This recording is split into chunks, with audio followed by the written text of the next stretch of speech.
구일모, 아홉구, 소우, 한일, 털모. 9마리의 소 가운데서 뽑은 한 개의 털이라는 뜻으로 많은 것 중에 가장 적은 것을 말한다. 한나라 7대 황제인 무제 때 이릉 장군은 5,000명의 보병을 이끌고 흉노를 정벌하러 나갔다.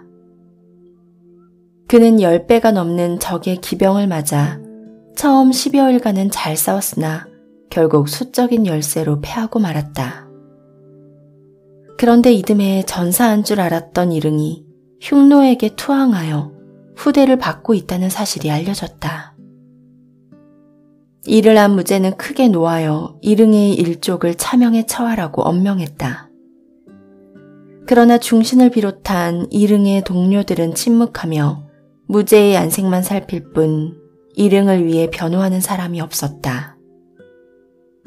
이에 분개한 사마천이 그를 변호하고 나섰다. 사마천은 이릉을 평소부터 목숨을 바쳐서라도 나라를 위해 싸울 용감한 장군이라고 굳게 믿고 있었다. 그는 무제에게 아뢰었다. 황공하오나, 이릉은 적은 보병으로 수만 명의 오랑캐 기병과 싸워 그들을 놀라게 하였습니다. 하지만 지원군은 없고 아군 속에도 배반자가 생기는 바람에 어쩔 수 없이 패전한 것으로 생각됩니다. 그는 또한 최후까지 병졸들과 고통을 같이 하였습니다. 흉노에게 투항한 것도 필시 훗날 황제의 은혜에 보답할 기회를 얻기 위한 고육책일 것입니다. 이 기회에 이릉의 공을 온 세상에 널리 알리시는 게 옳을 듯합니다. 이 말을 들은 무제는 크게 노하여 사마천을 옥에 가두고 남성의 생식기를 잘라 없애는 궁형에 처했다. 사람들은 이 일을 가리켜 이릉의 화라 일컬었다. 사마천은 이를 친구 이만에게 알리는 글에서 최하급의 치욕이라고 적고 씁쓸한 심정을 이렇게 썼다.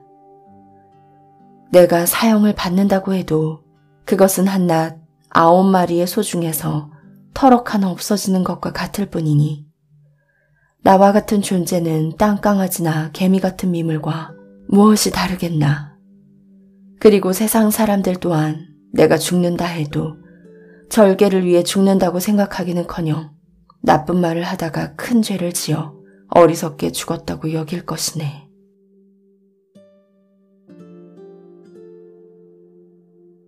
기인지우. 나라 이름 기, 사람인, 갈지, 근심우. 기나라 사람의 쓸데없는 걱정. 조항조 시대 때의 일이다. 기나라에는 쓸데없는 걱정으로 잠도 자지 못하고 음식도 제대로 먹지 못하는 사람이 있었다. 보다 못한 친구가 찾아와 그에게 물었다. 어찌하여 잠도 못 자고 음식도 못 먹는 겐가? 만약 하늘이 무너지거나 땅이 꺼진다면 몸둘 곳이 없어서 그러하다네. 이 말을 들은 친구가 차분한 어조로 말했다. 하늘은 본래 기가 없는 곳이네. 단지 기가 쌓여 뭉쳐있는 것뿐이지. 우리가 종일 하늘 가운데 있어 몸을 굽히고 숨을 쉬는 것도 다 기가 있어서 그런 것이라네. 그러니 하늘은 무너지지 않을 것이네. 그렇다면 해와 달과 별은 떨어져 내릴 게 아닌가? 해와 달과 별도 역시 쌓인 기 속에서 빛나고 있는 것이네. 혹시 떨어져 내린다 해도 다칠 염려는 없을 것이네. 그럼 땅이 꺼지지는 않겠는가? 땅은 단지 흙덩어리일 뿐이네. 사방을 꽉 메우고 있어서 꺼질 염려는 없네. 이 말을 들은 그는 비로소 안심하였다.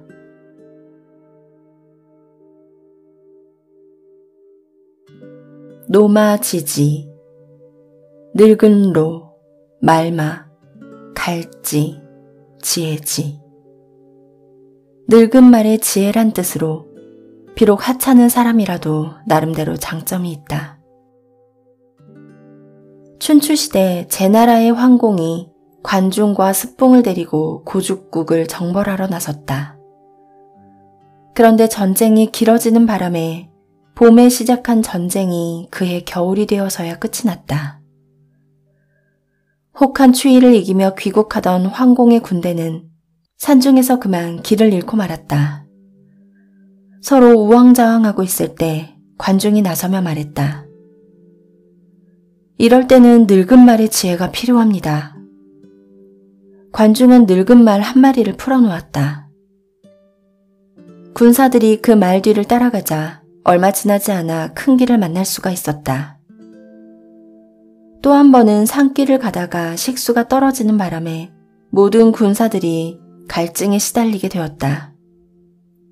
이번에는 습봉이 나서며 말했다.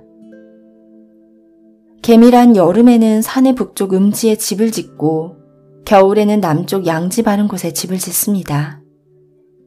개미집에 한 찌쯤 흙이 쌓여 있으면 그 땅 속에는 반드시 물이 있습니다. 이 말을 들은 군사들이 개미집을 찾아 그곳을 파내려 가자 과연 샘물이 솟아났다. 황공은 관중과 습봉을 데려온 것을 기뻐하며 즐거운 마음으로 귀국할 수 있었다.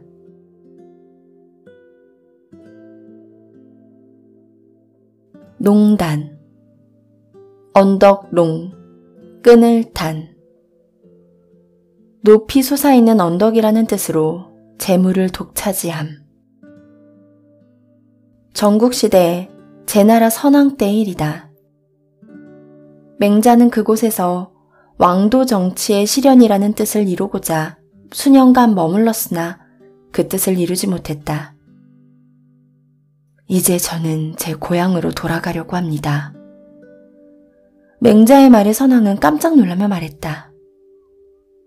아니, 무슨 불편한 일이라도 있는 것입니까? 부디 떠나지 마시고 제 곁에 오랫동안 머물러 주십시오. 그러하면 높은 복禄을 공에게 주겠소이다.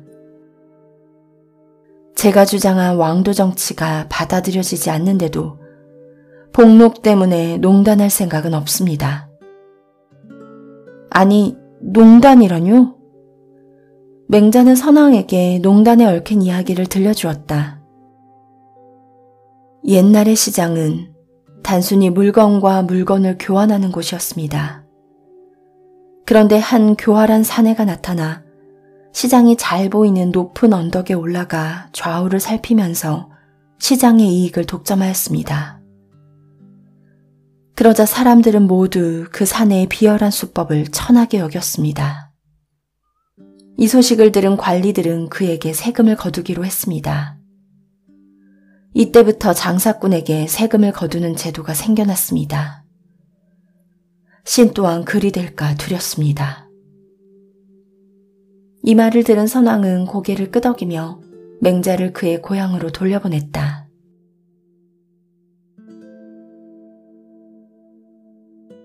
마부 작침, 갈마, 도끼부, 만들착, 바늘침. 도끼를 갈아서 바늘을 만든다는 뜻으로 아무리 어려운 일이라도 참고 계속하면 언젠가는 반드시 이룰 수 있다. 시선으로 불리는 당나라의 시인 이백은 어릴 적 훌륭한 스승을 찾아 상이산에 들어가 공부하고 있었다. 공부에 실증이 난 어느 날 그는 스승에게는 말도 없이 산을 내려오고 말았다.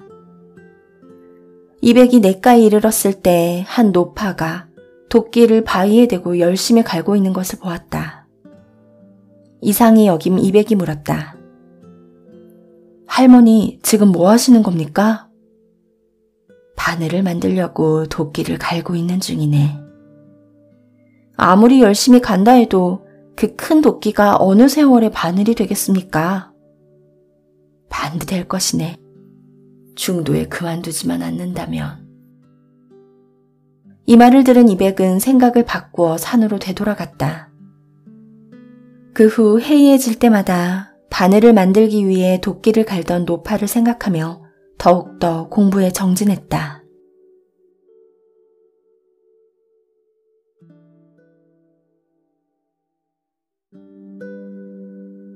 구일모, 아홉구, 소우, 한일, 털모.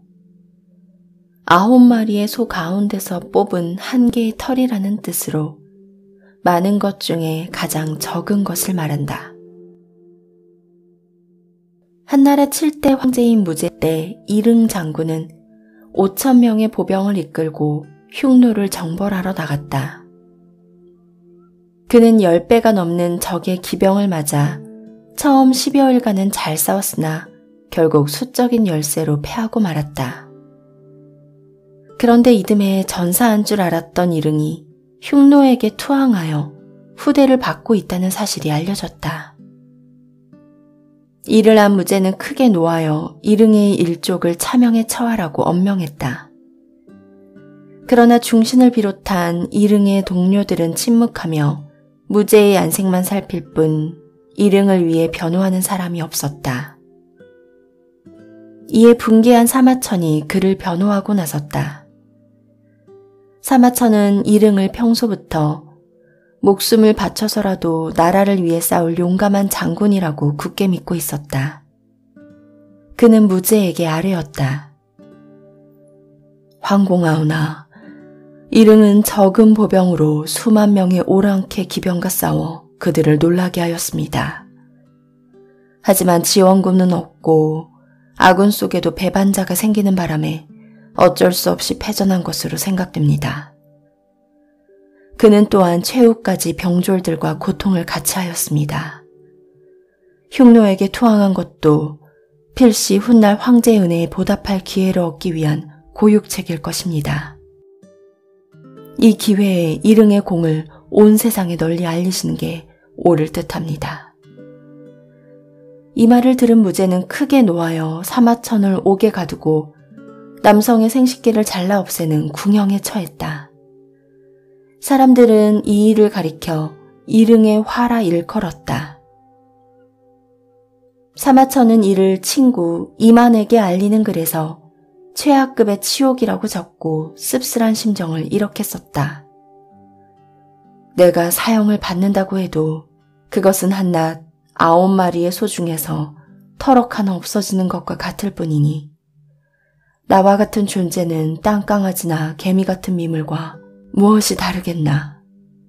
그리고 세상 사람들 또한 내가 죽는다 해도 절개를 위해 죽는다고 생각하기는커녕 나쁜 말을 하다가 큰 죄를 지어 어리석게 죽었다고 여길 것이네.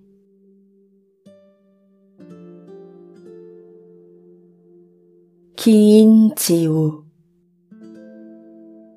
나라 이름 기, 사람인, 갈지, 근심우.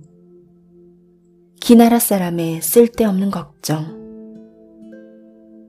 조항조 시대 때의 일이다. 기나라에는 쓸데없는 걱정으로 잠도 자지 못하고 음식도 제대로 먹지 못하는 사람이 있었다. 보다 못한 친구가 찾아와 그에게 물었다. 어찌하여 잠도 못 자고 음식도 못 먹는 겐가? 만약 하늘이 무너지거나 땅이 꺼진다면 몸둘 곳이 없어서 그러하다네. 이 말을 들은 친구가 차분한 어조로 말했다. 하늘은 본래 기가 없는 곳이네. 단지 기가 쌓여 뭉쳐있는 것뿐이지. 우리가 종일 하늘 가운데 있어 몸을 굽히고 숨을 쉬는 것도 다 기가 있어서 그런 것이라네. 그러니 하늘은 무너지지 않을 것이네. 그렇다면 해와 달과 별은 떨어져 내릴 게 아닌가? 해와 달과 별도 역시 쌓인 기 속에서 빛나고 있는 것이네. 혹시 떨어져 내린다 해도 다칠 염려는 없을 것이네. 그럼 땅이 꺼지지는 않겠는가? 땅은 단지 흙덩어리일 뿐이네. 사방을 꽉 메우고 있어서 꺼질 염려는 없네. 이 말을 들은 그는 비로소 안심하였다.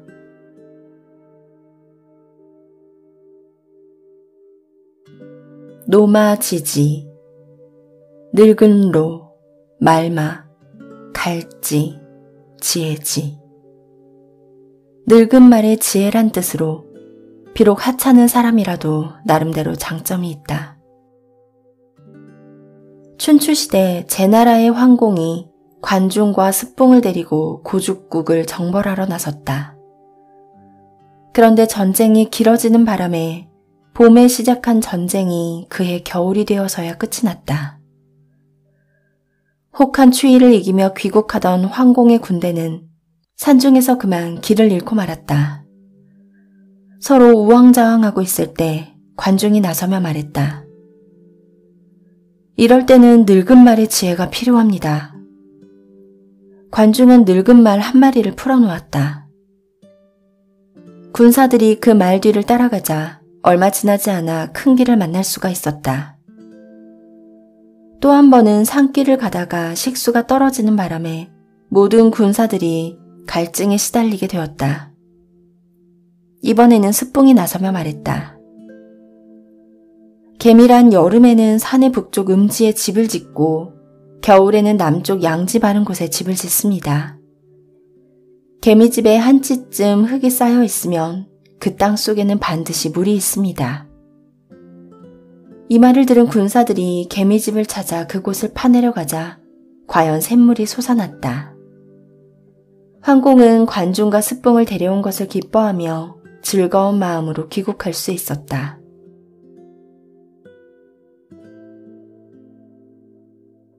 농단, 언덕롱, 끈을 탄. 높이 솟아있는 언덕이라는 뜻으로 재물을 독차지함. 전국시대 제나라 선왕 때의 일이다. 맹자는 그곳에서 왕도 정치의 실현이라는 뜻을 이루고자 수년간 머물렀으나 그 뜻을 이루지 못했다. 이제 저는 제 고향으로 돌아가려고 합니다.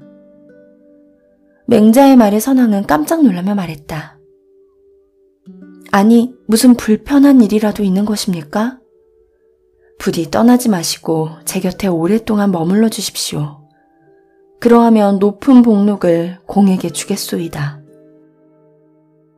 제가 주장한 왕도 정치가 받아들여지지 않는데도 복록 때문에 농단할 생각은 없습니다.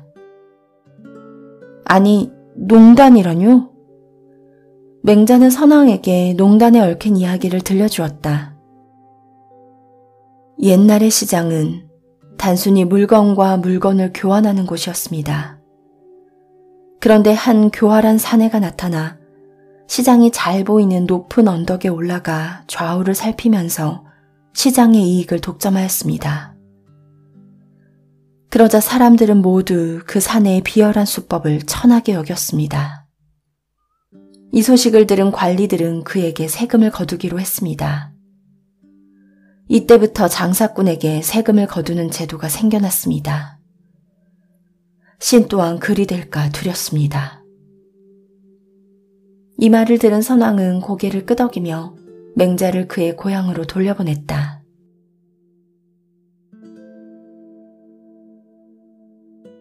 마부 작침, 갈마, 도끼부, 만들착, 바늘침. 도끼를 갈아서 바늘을 만든다는 뜻으로 아무리 어려운 일이라도 참고 계속하면 언젠가는 반드시 이룰 수 있다.